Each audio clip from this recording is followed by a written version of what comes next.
હવે જમીન માપવા માટે કોઈને બોલાવવાની જરૂર નથી. તમે ઘરે બેઠા જ તમારી જમીનની માપણી કરી શકો છો. હું તમને શીખવીશ કઈ રીતે આપણે કરશું જમીનની માપણી પ્રોપર. ઠીક છે? તમારે સિમ્પલી પ્લે સ્ટોરમાં કે પછી એપ સ્ટોરમાં આવી જવાનું છે. એમાં સર્ચ કરવાનું છે લેન્ડ મેઝર એપ.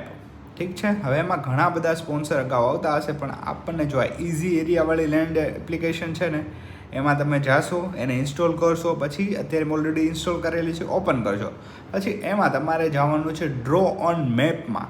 એમાં જાશો, તમારું લોકેશન છે કે આ આપણી જમીન છે, એનો કટકો છે, એ આપણે માપીએ આજે. બરાબર છે?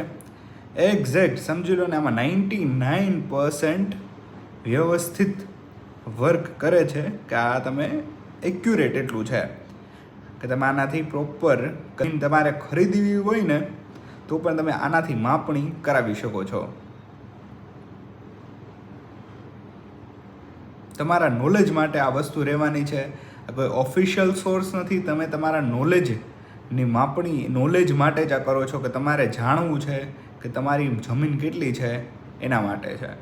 ઓકે, તમારી ઉપરથી તમે જમીન મેજર એકદમ કરી લીધી છે, તો પછી કઈ રીતે તમે કરી શકો છો. ઓકે, હવે છે ને આ એરિયો આપણો સિલેક્ટ આખો થઈ ગયો છે સિલેક્ટ. બરાબર છે?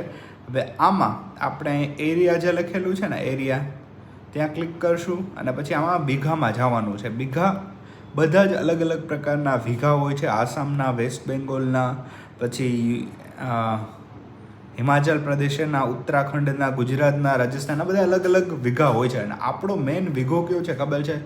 16 ગુથ્થાવાળો વીઘો છે આપણો.